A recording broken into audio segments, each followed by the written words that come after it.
All right. Thank you all for being here tonight. And I recognize that this is something that the group decided to do, kind of a service project, and to create feedback that would benefit others that might be taking the new emotional resiliency group. So thank you for spending an extra week and inviting me to come and to facilitate this group. I'd kind of like to start high level, and I'd just love to get any or all that want to share. What are your overall impressions of the emotional resiliency group? I liked that our group was pretty diverse as far as backgrounds. I felt like we had a good mix. I mean, as diverse as you can get when you're pulling from a relatively small stake from the same general area. But I liked that a lot. We had people from different age ranges, single people, married people, people who seem to have different educational backgrounds. I thought that was really good. People with very different life experiences. I really enjoyed that. I thought it was really helpful. I could also see, though, it could be, for me, I appreciated diversity, but I think it could also be helpful maybe to do a class that's more of a focus group if you wanted to, for maybe some people would feel more comfortable if there was a group for like single women or a group for, you know, single parents or something like that, where they could maybe draw on similar experiences as well as, I enjoyed the diverse experiences, but some people may feel more comfortable in a environment with people with similar backgrounds. Thanks, Lindsay. Anyone else? Building on what Lindsay was saying about the group, our group was terrific in that so many people were willing to be vulnerable and just very genuine. They felt safe, I think in large part because of our facilitator and the ability that she had to validate each of us individually as we were going. She was really good at being humble enough to continually pull us up, which gave everybody the safety that they needed in order to be vulnerable. They felt like they were in a good environment. Then to switch gears about what Lindsay was saying with the class about it being diverse and then maybe doing a focus group, I loved the idea of using this class for the youth. My experience with the youth, I taught seminary for a number of years and have taught lots of youth Sunday school. And my experience was to give these principles to the kids between the age of 12 and 18 would really help them to be able to vocalize their needs and to understand how to articulate what was going on inside of them and talk in a respectful manner that really put forward what they needed. I found it to be very valuable. I talked with my boys about what I was learning and it was just really helpful. Great, thank you. Thanks for sharing that. Anyone else?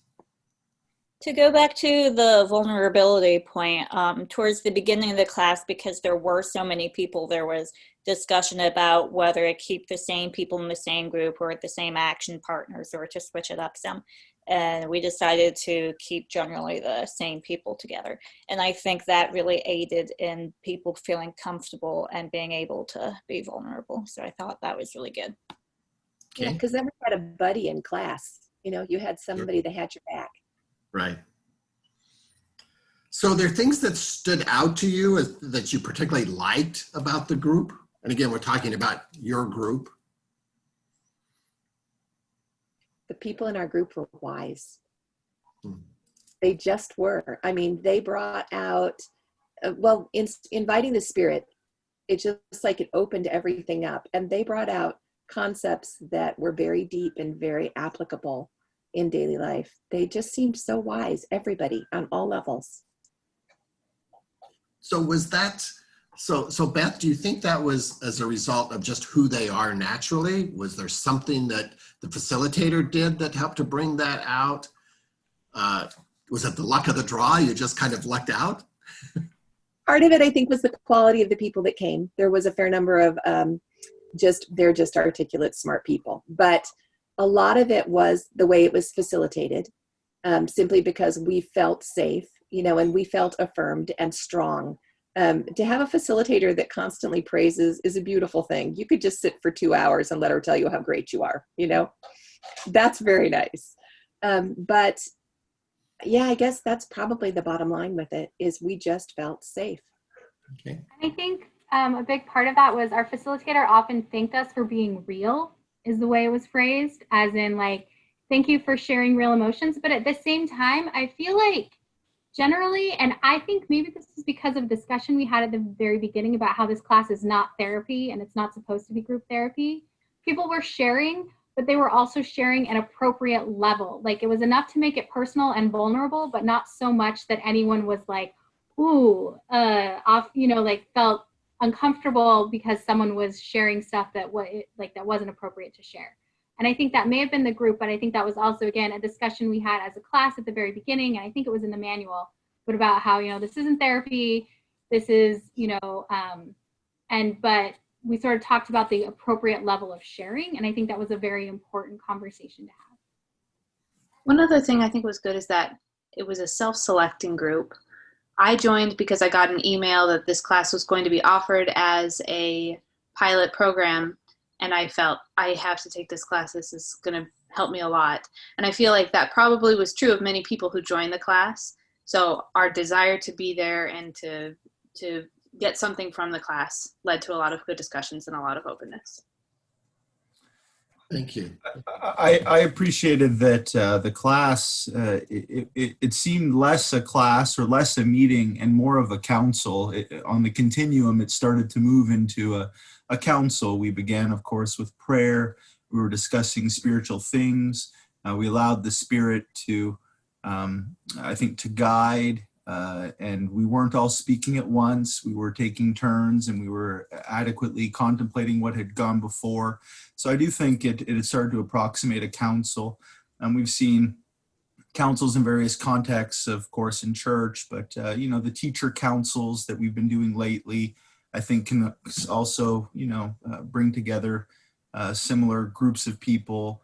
And so I really appreciated that this was really more in that model. And I think that's why we had such the experience that we did. And it was really governed and presided over by the Spirit. So I think that made all the difference.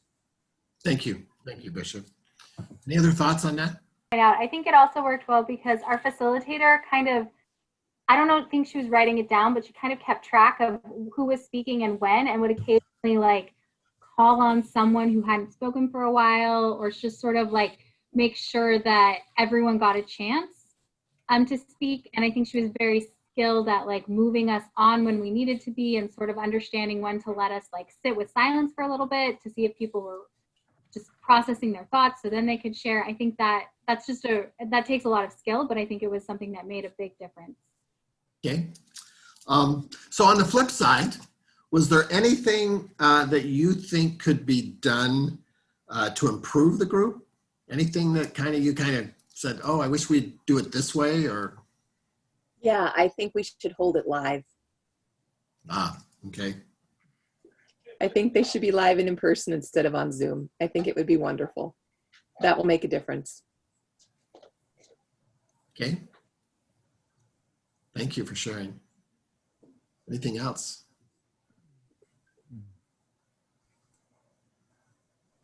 There were a few times that I felt like maybe we were on one segment a little bit too long. Nothing that I can particularly like pinpoint right now, but there were a couple times where I was like, maybe we could move on to the next point, or sometimes where 2 hours felt like a little long for some of the topics. And I can't remember specifics right now, but there were maybe the first couple nights. Also, I was still getting into it, but I was thinking, could this maybe be an hour and a half instead of 2 hours? It's hard, right, to sit for 2 hours, but yeah. Okay. Anything else come to your mind? I'll say it was very beneficial for me. I attended it with my wife each week, sitting next to me. And so there were times where you could ponder or talk kind of on mute with the person next to you. I think being live would definitely help with that, but I was able to have that interaction. So I can see why that would, be beneficial in some of those moments. It could also speak to the point where it might be interesting to have constituencies or subgroups. As you mentioned, maybe a couples session might work as well. So just to add to, what you said earlier, Lindsay, I think that, that did work well. It was the first time I'd taken this class with my wife, but it did have benefits all week long. And we had almost a nested or second layer of action partner, right? Where we could discuss things. And so where that could apply. It might be something to explore.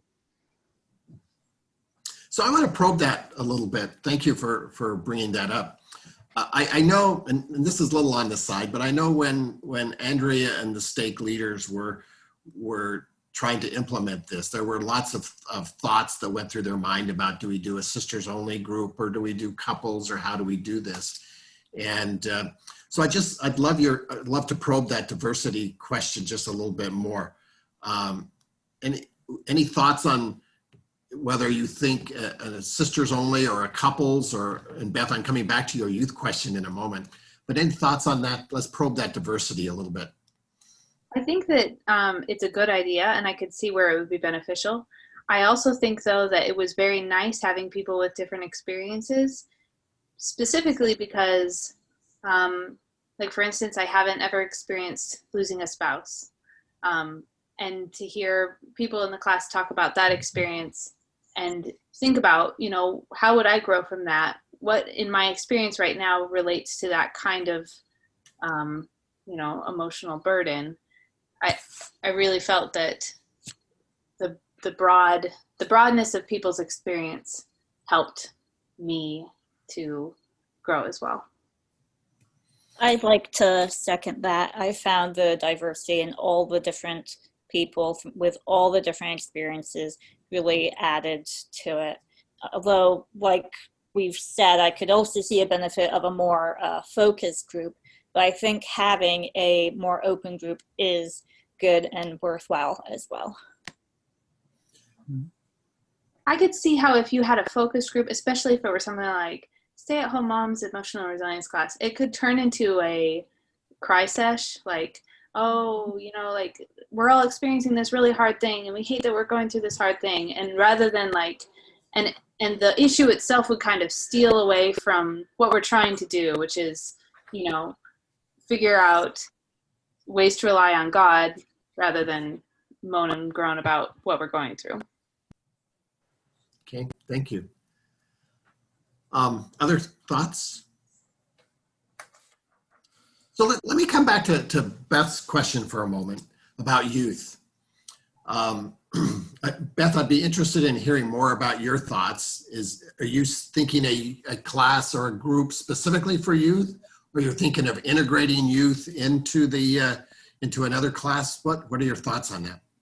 When I originally brought it up, the thought was to do it as part of a youth program, like a youth night kind of thing, where the kids could get together and cover the lessons on the level of the youth. Yeah, I wasn't thinking so much of integrating them into the groups with the adults. Okay. Do any of you others have thoughts about that? I was going to say, we have experimented with that. So on occasion, we've, I think maybe it was Andrea who came to our Wednesday night mutual and, did a shortened curriculum just on a Wednesday night.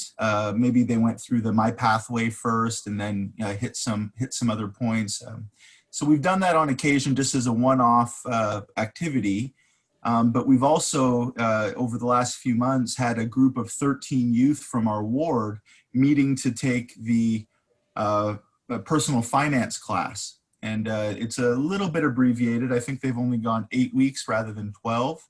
But they've gone through the 1 hour and a half or 2 hour sessions each Thursday night. And they've had a pretty good consistency. They haven't had a lot of attrition. I think that they've made some pretty profound insights. So I've actually really appreciated the possibility of having youth in these types of settings and in these types of programs, perhaps even discussing this type of material. But in our ward youth council, for example, at a totally random moment, we were talking about how can we improve our goal setting and things like this, and they all said action partners. Like, the language of this has started to infiltrate their other church activities, and just action partners has suddenly become kind of a way of maybe doing things in other spheres. And so they're getting trained, I think, in that, and in just a council setting. So I really did see a lot of growth with the youth who had been pursuing a similar type curriculum in the Self-Reliance programs.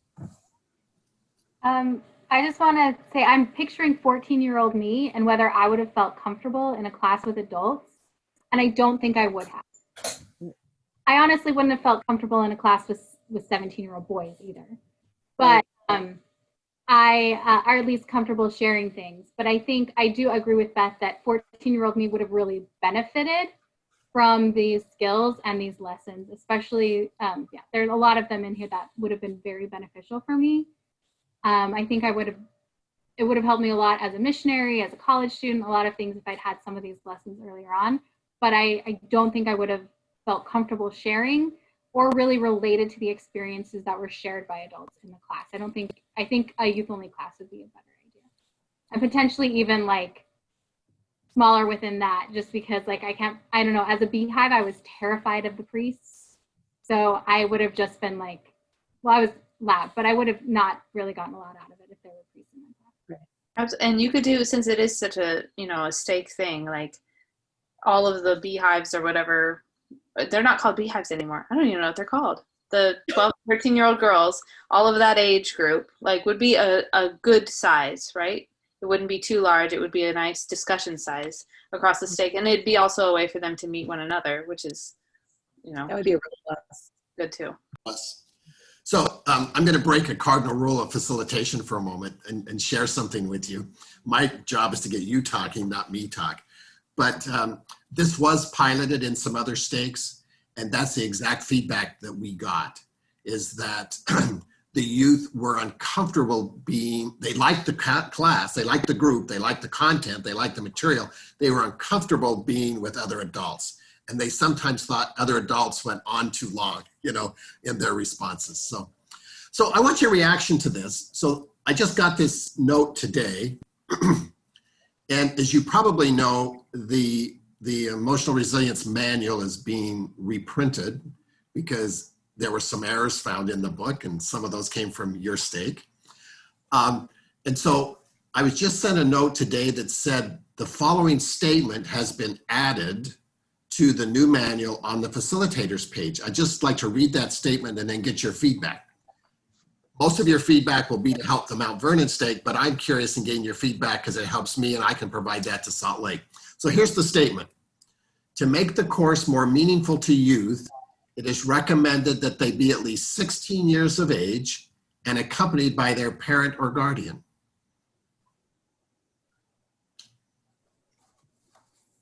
My kids would not have done it that way. I can tell you for sure. There's no way. Yeah. Yeah. Yeah, I think that would have inhibited my participation. Yeah. Okay. Yeah, never would have talked if my parents were there too. Okay. Now, I believe, I can't speak for this, but I think this is trying to integrate youth into, with adults. It does not speak to the a separate youth group. But even as Let me speak to that again. My wife and I are also taking the personal finance class on Saturday mornings. And so we're doing it in parallel of my oldest daughter, Sophie, who's taking the personal finance with just youth on the Thursday night. And so the fact that we're doing the same class in parallel leads to some great nighttime discussions, some great family councils, some great opportunities to say, well, what'd you learn? Well, we learned the same thing. Well, what did you think of that? And so even if we're not in the same class together, there is some great dynamic possibility by taking it simultaneously.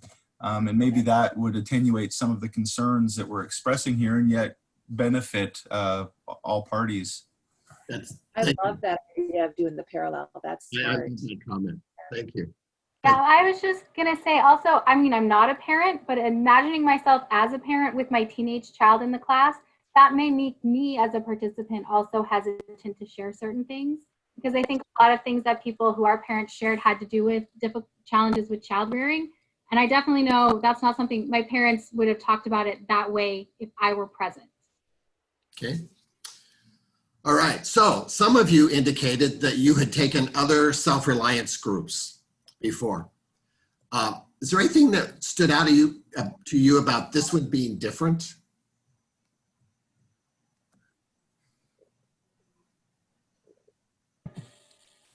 I felt like it was a lot more internal. I made some of my goals external, but I've only taken the personal finance class. I'm actually have my last session of it next week. But that one was there's a lot of external like goals and stuff to do. This one you can make your goals external, but a lot of the goals are more internal. And I felt like this class was more spiritual. Like they all had the spiritual moment, but then the second part of this, I felt like still was very spiritual in a lot of ways. Yeah, I agree with Lindsay with that. We took the small business class as well as the personal finance class, and it was a lot more nitty gritty. This one was much more intuitive. You looked inward a lot more, and there was a lot more personal growth. Yeah, I think the way you paired the gospel principles with the topics on the weeks was really good. It really helped us look more inward and have more growth. Okay. Thank you. Thank you, Beth. Thanks for sharing. Anyone else? All right, if not, let's move on. Some of these points we have covered, but I just want to make sure we go through them again. We're going to now focus from just kind of overall impressions and get down to specifically about the facilitation and what happened and what worked and what you liked. So what did the facilitator do that you found to be particularly helpful and inviting?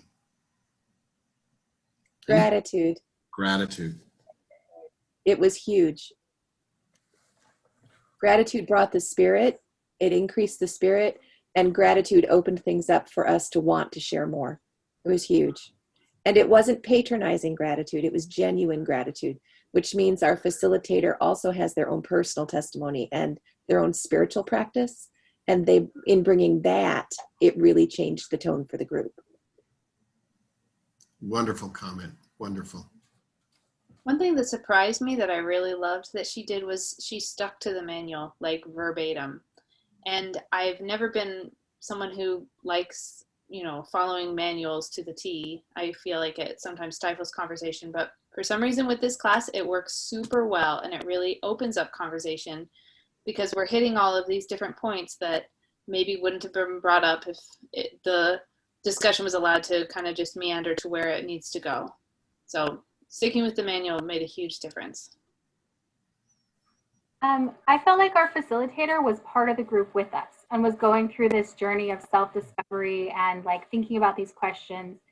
And she also did, when it was appropriate, every now and then share her own thought on something. I know you said that that's breaking the cardinal rule of facilitation, but I think here it was really important because it made us all feel like we were equals and we were all working through this together rather than we were supposed to be sitting there listening to someone or, that she was more, I didn't feel like she was ever in an authority role. I felt like she was literally just there to like keep time and keep us moving and sort of make sure that we had equal participation, but like that we were all sort of guiding the group together. And I felt like that was really helpful and created this safe space where everyone felt like they could share.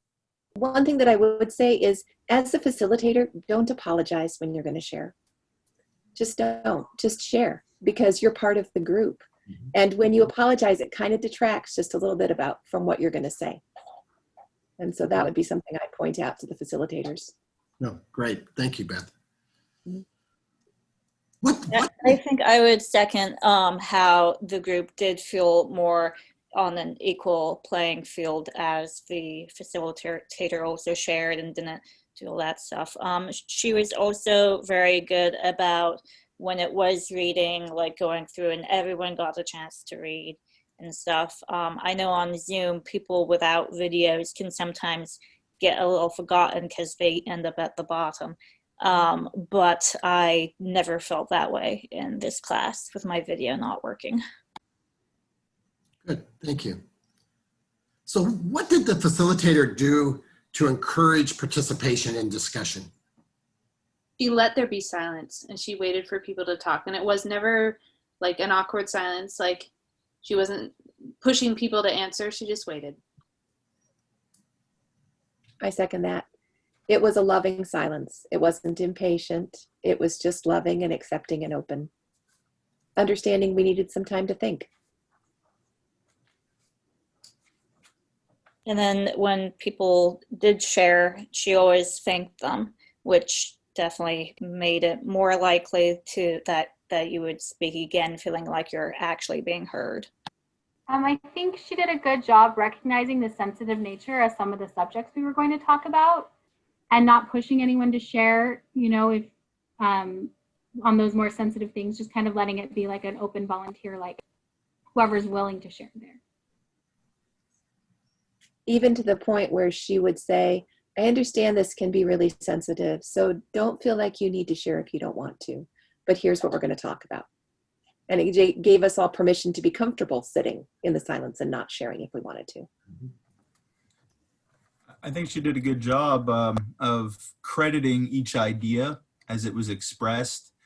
We've all been in a class where we've said something, quite what we thought was profound, and then it just is met by total silence. And you were like, well, was I out of line there? Was that a terrible comment? And you start to have that moment of doubt. But I think the facilitator and whatever teacher in whatever class needs to credit the idea to some degree and maybe use it as a launch point for something else, or take what was best of what was shared and accentuate that and allow that to hang for the rest of the class. And so that's a skilled teacher or a skilled facilitator, I think. Otherwise, you could feel very lonely after you comment, and it would have a chilling effect on further comments if it wasn't properly taken in by the group through the facilitator. And especially important in this format of Zoom too, because we didn't have body language, we didn't have a lot of facial expression that we could react to and see how the room is reacting. So that was nice also. So were there anything specifically that the facilitator did to let you know that she cared about you individually and personally?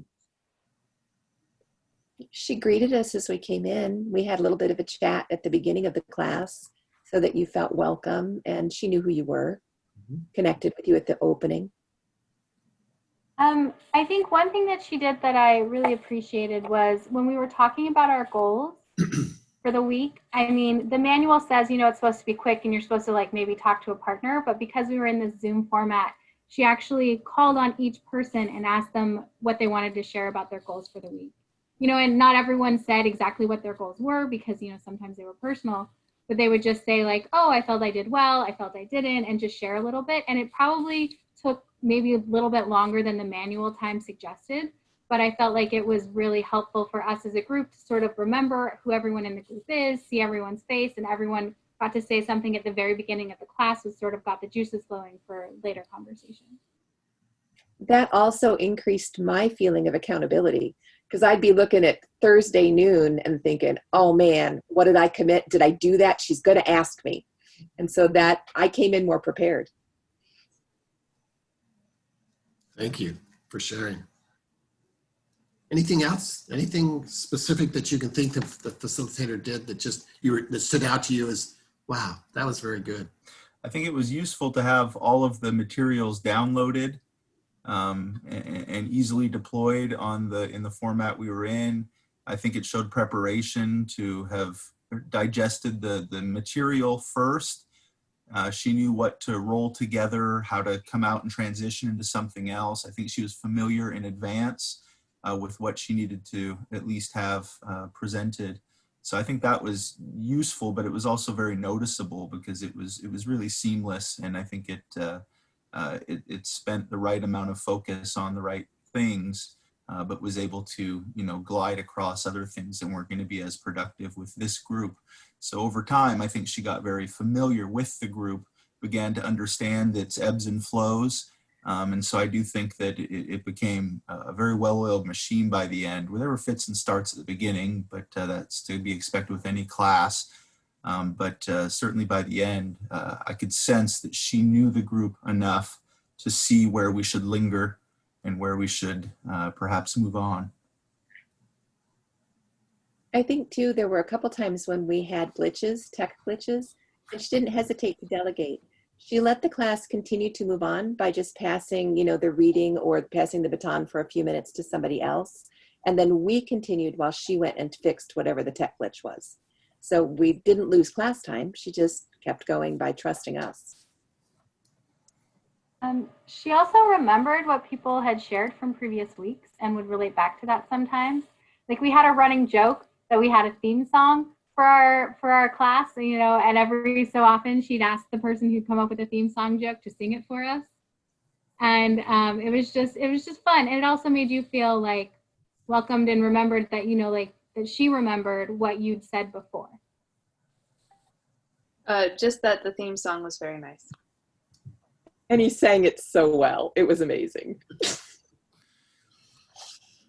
I think that's a benefit to having the extended format over 8 or 10 or 12 weeks. It did allow for there to become these rituals, these anticipations, these moments of togetherness that were somewhat expected and comforting after a certain amount of time. So I do see a benefit over a one-off seminar or something, and having a kind of a sustained group together. Okay. Other thoughts? Let's do the flip side. Is there anything that you could suggest that the facilitator do differently?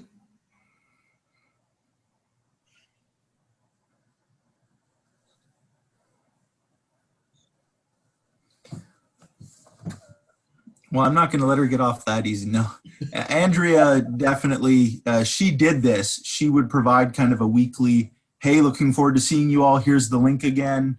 We're all on tonight. You all ready for that? So she kept in touch over the week. I've had some other self-reliance classes where you got to dig into the archives 9 weeks ago to find the link. And heavens, there are so many links out there right now. It is the most frustrating thing in the world. But so again, by contradistinction, Andrea did a great job there. But that was something that I've noticed with other facilitators and other classes and just other forums in general. That's something that's difficult in the online environment. One thing that was difficult for the online environment, so we all had, or a lot of us had, an actual copy of the book, but for the personal finance class I'm taking, we were not provided a copy of the book. And although the manual is up on the screen, sometimes it's really small and really hard to read, especially like the smaller quotes in the margins and things like that. So I think for us, it worked because almost all of us had the book or were able to magnify their screen somehow. But I know that depending on what device you're using, just having the manual on the screen can be really tricky to follow. Great feedback. Thank you. Any other thoughts?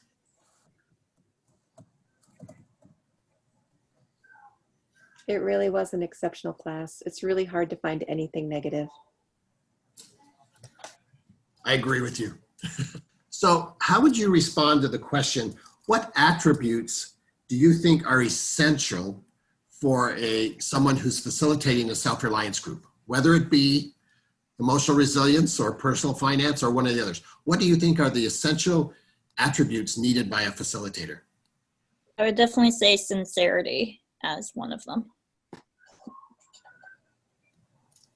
Okay. I think we need to be a good listener and be able to, I don't know, read the room, which is kind of hard to do in a Zoom format, but just sort of get a sense of like what people when someone sort of wants to say something but doesn't, or just when to like let it go, let a topic go, move on, when to dwell on something a little bit longer. I mean, and that's just also a good teaching skill, but I think it's something I always struggle with. And so I think it's something that I really appreciated this time around and have not necessarily seen in other self-reliance classes with facilitators. I'm not sure how facilitators are assigned, but to have somebody who cared about this specific class and this specific topic made a big difference. I was also taking the personal finance one, and I didn't always feel like the facilitators there cared about that specific topic very much, more like it was their assignment to be the facilitator for it, and so they were presenting the material, but it didn't really feel like they cared about the information. And also that everyone in the class was also assigned to take the class. It didn't feel nearly as synergistic.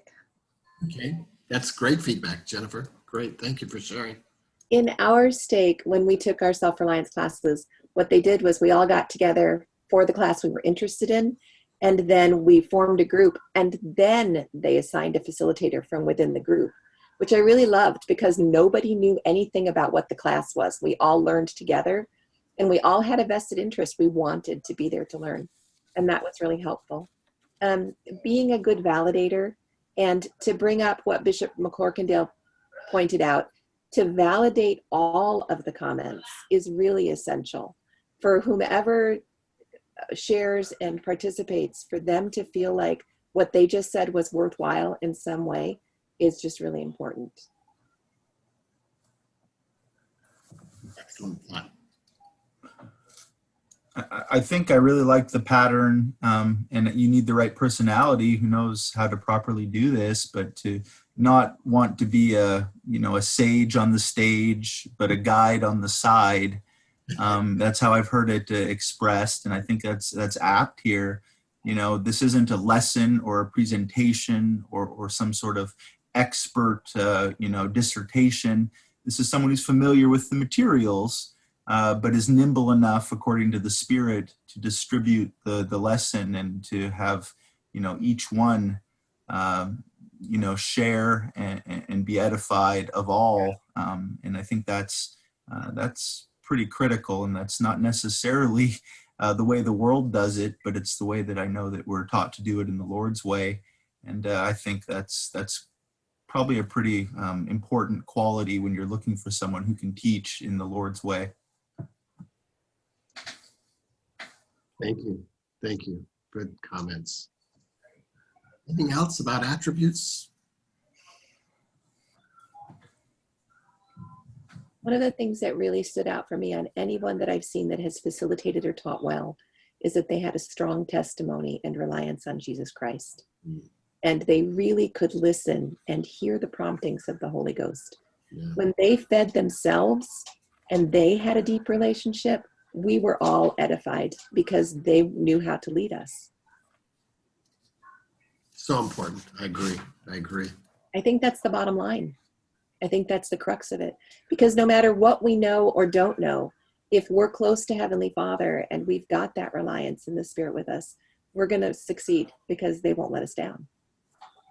That's a great subject a great segue to the next rounds of questions, because I want to talk a little bit more about the group experience. What happened in the group to help bring the Spirit in? Did you feel the Spirit?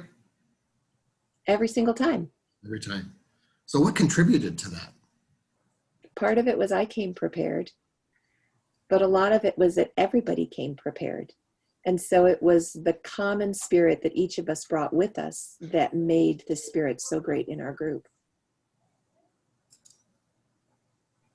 I think also just starting with the spiritual, the My Foundation principle, which really, it always involved a scripture and quotes from the prophets. I think that helped also just focus us on the spiritual side of things from the beginning. And then the fact, like, as we said earlier, this entire course is intuitive. And a lot of it was like, I know as I was taking the class, I would think, okay, like, what do I want I knew I had to set a goal at the end. And I would think, okay, what do I want my goal to be? And I would get inspiration throughout the class, both about what I wanted my foundation goal to be and what I wanted my other goal to be. Because I think we started with this My Foundation principle, and really that just got us thinking in more of a spiritual way, which was really helpful. Great point. Thank you. So I'm hearing preparation. I'm hearing the common spirit that each of you brought to the group, starting with the foundation principles and starting with scriptures and starting with prayer. That all contributes to that. Any other thoughts? Knowing that it was confidential. I think that was important when that was stated at the beginning, that what happened on our call stayed in our call. You believed that, right? I mean, it was not just a saying. It was practice. It was practice. And I do think I know we talked about this, but having an action partner there as well, who you knew also was keeping things confidential, and maybe you talked about things with them at a deeper level than you talked about in the group, was also helpful. Just knowing that you had that safe space made you able to be vulnerable, but also open to more spiritual things too. Do you feel that the group members, I mean, I'm feeling it tonight, but do you feel that the group members felt loved and encouraged and just a belonging to the group? Any of you think of any examples of that?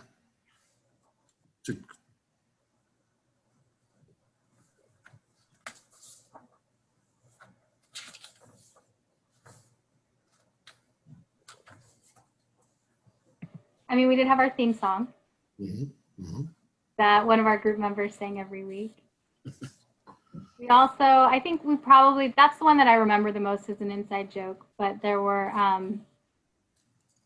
also, I think sometimes people would, it's not like there was a comment and then the facilitator would speak after each person. There was interplay among the group where people in the group would express support and appreciation for comments that were made by other people in the group.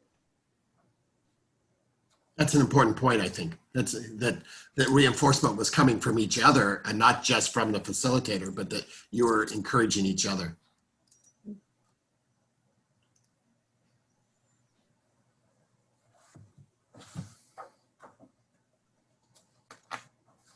I think especially with this subject matter, what allowed, I think, often to feel the Spirit was really at the end of each lesson, in some way, we were all coming to the same place, and that is the enabling power of the atonement of Jesus Christ is really what was at the core of all of this. And so in speaking of Christ, in whatever tangential way it may have been, but also in very direct ways throughout this material and throughout our testimonies and our speaking to each other and testifying to one another, you inevitably bring the Spirit. I don't know of any group that is sincerely speaking of Christ that will not have the Spirit with them, whether a great multitude or a small company, it's the same. And so I sense that really we were working sometimes on the periphery of some of those doctrines, but we all knew that at the heart of it,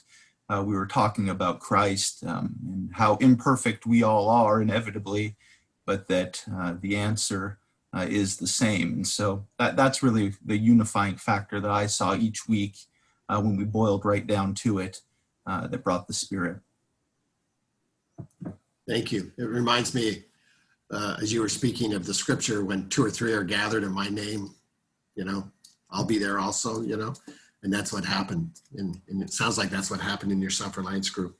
Well, and when you take the 2 or 3 gathered in his name, and then you compound that with we're reading scripture and the words of the prophet, I mean, the Spirit is just poured out. It's amazing. As Bishop McCorkindale said, testifying of Christ, right? Yeah. And sharing that experience, it's a very bonding experience, a very tender moment. It creates some tender moments and some feelings that it's hard to explain. So talk to me a little bit about the ponder section.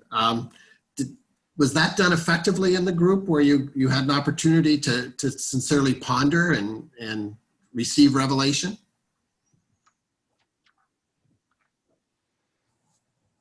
Yeah. She gave us time to write and to do whatever we needed to. I usually spent it writing, and it helped a lot. I don't know if she was timing it particularly, because I don't see that the book has time markers for those, but she would gauge how much time we needed. And I think if we were running short on time, she would say, I don't want to cut you off, so please, keep writing if you're still writing, and if you want to bring up something that you're thinking about, feel free to bring it on, but let's read the next section too. So she was never cutting us off necessarily, inviting us to continue if we needed to continue, but allowing us to move forward if we needed to for time. If you're talking about the specific ponder right before we set our goals section in the manual, I really enjoyed, that was some of my favorite time of the class because it really gave me time to sort of absorb, and that I wrote down the most meaningful thing I learned. And what I really liked about this class, which is different than other classes, is that question, what is one thing I will do as a result of what I learned today, is actually my goal for the week. I feel like in the personal finance class, the goals for me are already set. I'm not picking, I'm not choosing a goal for me. I pick which of the preset goals I'm going to do. Whereas in this one, in addition to some preset goals, like writing one thing I'm grateful for, I got to pick my big commitment related to the material and my big commitment related to this, my foundation principle. And I think that made a huge difference in my ability to connect with the material and my ability to feel part of a group and just everything, just having that extra autonomy and also the ability to individualize the material for me. Yeah, I felt like that really accelerated my progress too, being able to choose. I had my own commitment that way. Mm-hmm. Mm-hmm.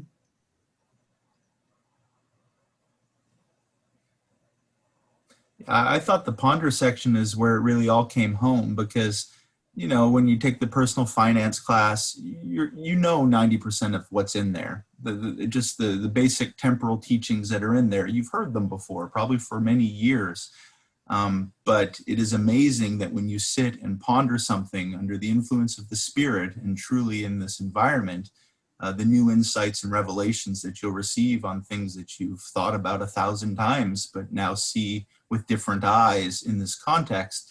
And so it was to a certain degree with this, you know, this material as well.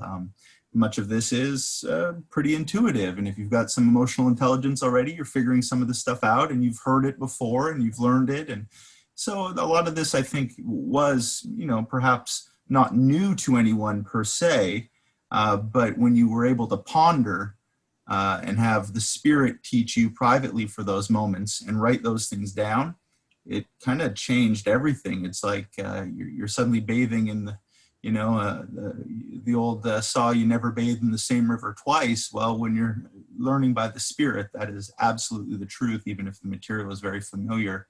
So, you know, I'm looking back through the book here and seeing everything that we wrote at various times. And you realize, you know, your insights are much more profound than, you know, what the basic material might have offered. And that can only mean that you were acted on by the Spirit in that moment. And so the ponder sections, I think, really are the engine, the dynamo that make the whole thing work. Appreciate that. Any other thoughts or comments?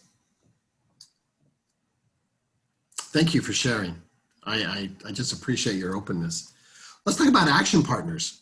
How did you use action partners? This was one of the things that just makes the class night and day difference from a lesson on emotional resilience is the goal setting and then following up with an action partner. And, you know, Lindsay and I were action partners and we contacted each other twice a week and it was really, really helpful. And like she said earlier, just to be able to kind of delve into things a little bit more if we wanted to, and to be a little bit more open about what was specifically going on. And, you know, just to root for each other. It was huge. I mean, I think it helps that Jenny and I are already friends. We've been friends for years. So it was really great to be action partners with someone I already know pretty well. So I am not sure how it would work for someone who was, you know, an action partner with someone they never knew. But yeah, it was great being able to have a friend who I already knew. I knew a lot of the circumstances in her life. So, and she knows the circumstances of my life. So when we're talking, you know, we could kind of use shorthand sometimes for some of our goals. It's like, oh, I'm working on this thing that we already knew about. But it was really great. So Beth, I'm assuming maybe you did not know your action partner in advance. Is that true? Well, I did know her. I did. My friend Edna was Okay. my action partner. Right. But I was just thinking it really deepened the accountability knowing that Edna was working on it while I was working on it. It just helped. We would check in a couple of times a week, just like Lindsay and Jennifer did. Just how you doing? And I'm working on this. The thing that I really enjoyed in all of the Self-Reliance that we've done is that you have a cheering section. There's somebody to cheer you on when things get hard. You know, they'll check in on Wednesday, how's it going? And you're like, I didn't do it. And you text back, I didn't do it. And she'll go, come on, you can do that. And they'll get you kick-started again so that you can continue on. And that really helped me. I didn't know my action partner at all. But I still feel that having an action partner in the goals, that's really what made this class useful for me. And then, yeah, the accountability that comes with an action partner. Admittedly, neither of us were super great, but I at least contacted her once a week, and just having that, even if it like not shouting into the void, but shouting out and having that connection of accountability really helped me make the goals and keep the goals and remember the goals and all that. Great, thank you. If I'm being honest, I was pretty bad at the action partner part of it, and I have to live with that. That's a source of guilt for me. And unfortunately, my partners were always better than I was. But that, if I had to do it again, I think I would definitely try to do better being Bishop Fleming's action partner and Brother Maddox. I was hit and miss. They were very consistent, and I should have done better with that. So I think that I can see the benefit there and maybe miss that opportunity. Thanks for the honesty and sharing that with us. Any suggestions you could offer in to future facilitators about action partners?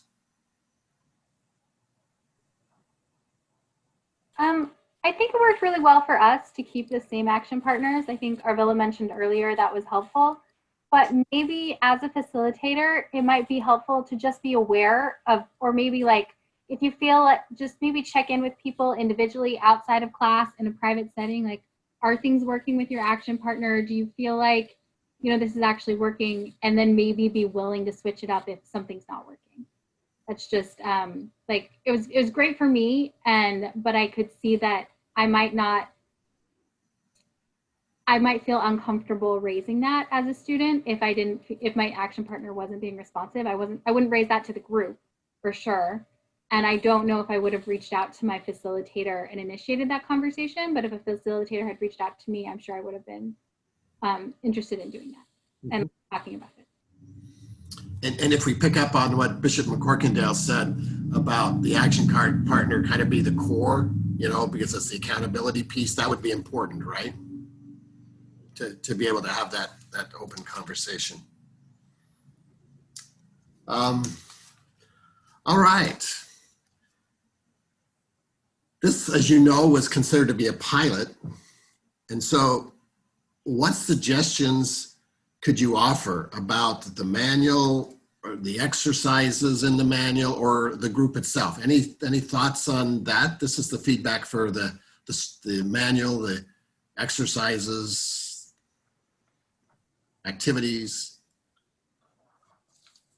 All I was going to say is I know we brought it up when we did the pilot, but just to reiterate, it was the general consensus, and I agree, that the word trigger would be better switched out for cue.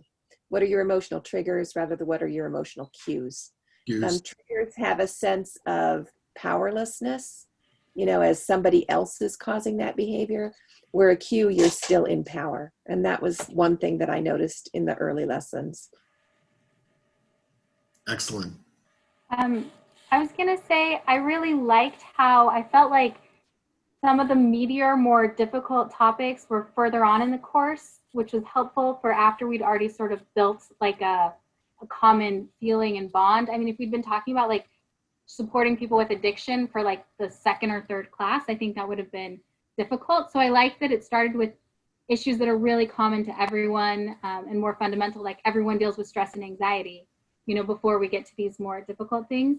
One thing that I think could have been nice was even to have, for some of these things, a few more exercises or suggestions. So I found the healthy thinking patterns chapter the most useful. I mean, it was the second lesson we did, and it was just not something I'd ever really thought of that way before.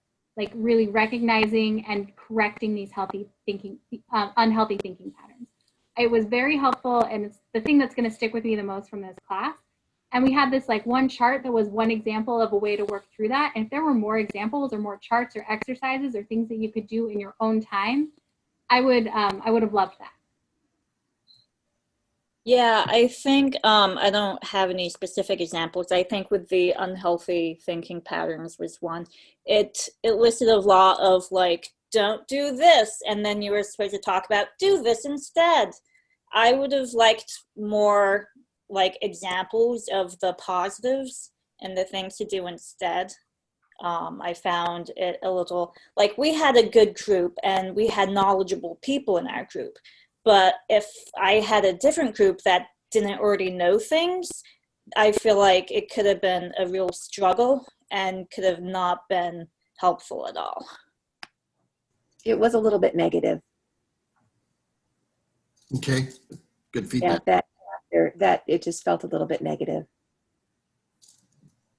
And that's the healthy thinking patterns. It Yeah. was a couple But of don't things. this. But It's on page 35, This chart. and then moving forward with the others, you know, on 37, and then moving through with the thinking errors. There were just lots, like Arvilla said, don'ts. There were a lot of don'ts.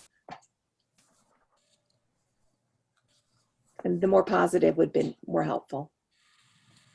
But I have to say, I loved the topic. I thought it was a super, super helpful topic. Yeah, you said you thought it was one of the most beneficial topics. You liked that, so thank you for sharing that. yeah, and it was good to have the don'ts because we often see the don'ts in ourselves, but then when we're struggling to what do we replace this with, and it doesn't really have too many examples of that like I feel like having both would be more helpful. Okay. Yeah, when I said I didn't have an action partner, I always did have my wife Andrea, who had seen the material, and she has done a lot to correct my unhealthy thinking patterns almost every day since, and so that's been a useful and constant reminder.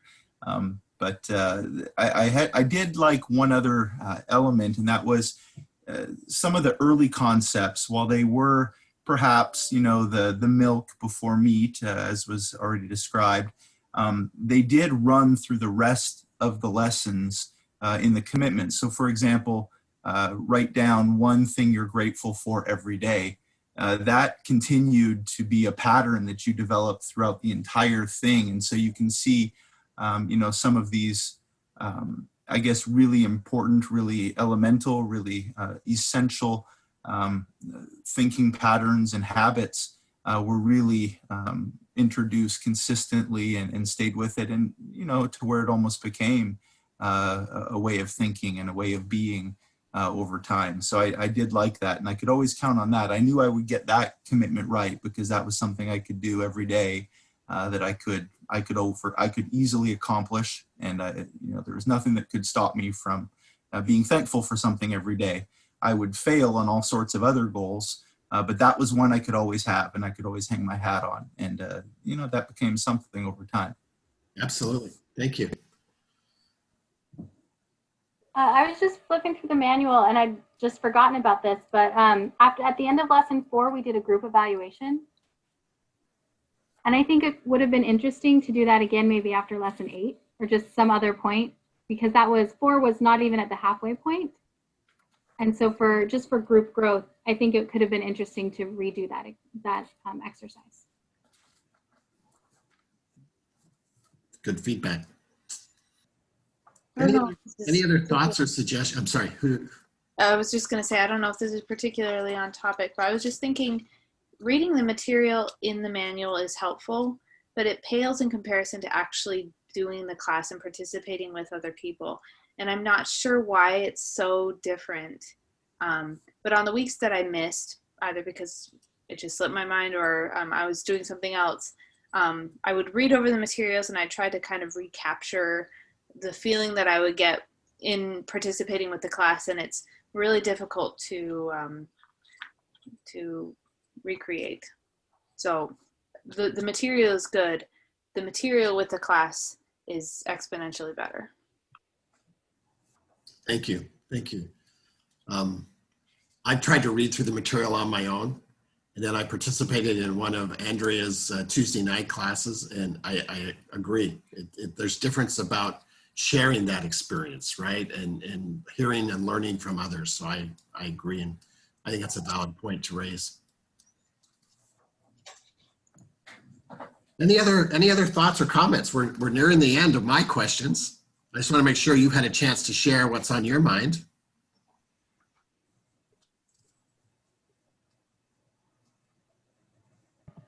I would just say that I think for when facilitators are chosen for this class in particular, because there are so many sensitive topics, I do think that it needs to be a very careful choice in a facilitator for this class. I know, sometimes people use like teaching a self-reliance class as a way to like get someone who hasn't participated as much in church to maybe come back, like facilitate this thing. I think for this one, you'd want to be very, very careful in who you're picking because there are so many sensitive issues that can come up.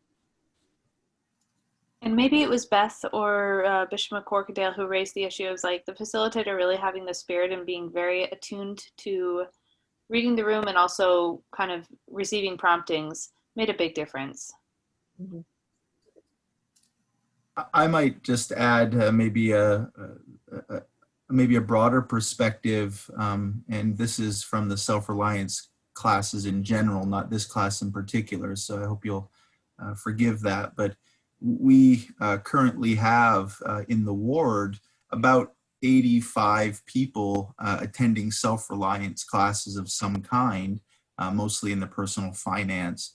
But I've got to say that from a global perspective, it has really changed the ward in a lot of ways in 2 months. We have a common vocabulary, a common discourse.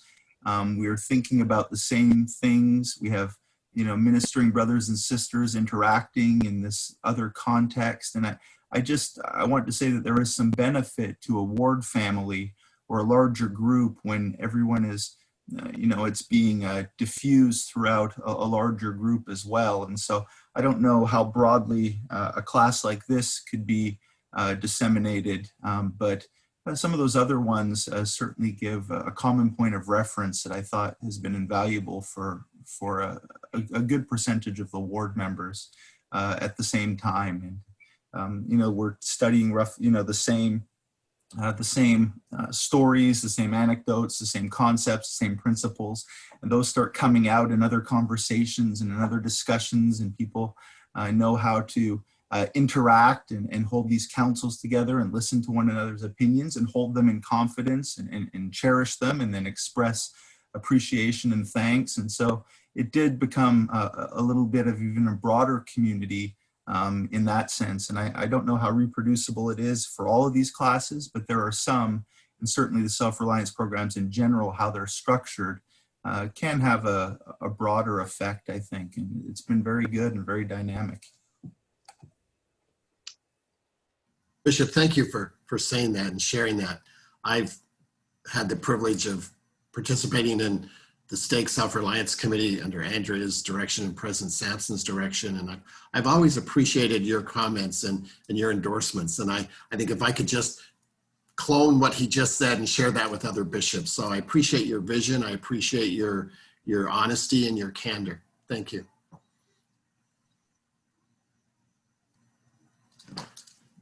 Well, I just want to say thank you for spending this time tonight and for inviting me. I feel honored, number one, but number two, I felt of your spirit, each one of you, as you have talked about your experiences in the group, as you've complimented the facilitator, but as you've also talked about how you felt in those ponder sections and how you felt when you were receiving revelation that was personal to you. So thank you for sharing that. That's very real. And that's blessed my life tonight to do that. So I want to thank you. And I think as I've taken notes, and I know we're going to go back and look at the recording, but I think there's just wonderful, wonderful snippets that could be shared with future facilitators, with future leaders, bishops and others about the benefits and value and how to run a group where people feel loved and encouraged and supported. So thank you for that. Thank you for wanting to do this special project and come back the week after you ended and not only spend time together, but to share your thoughts so that others can benefit from the experience that you went through. So Andrea, you've been quiet as I expected that you might, but I'd like to turn it back to you and let you have a chance to say some closing comments. But again, just a sincere thank you, for being so open tonight and for sharing and willingness to lay some groundwork to benefit others that might come after you, and either as facilitators or as members of this group. So Andrea, we'll turn it back to you.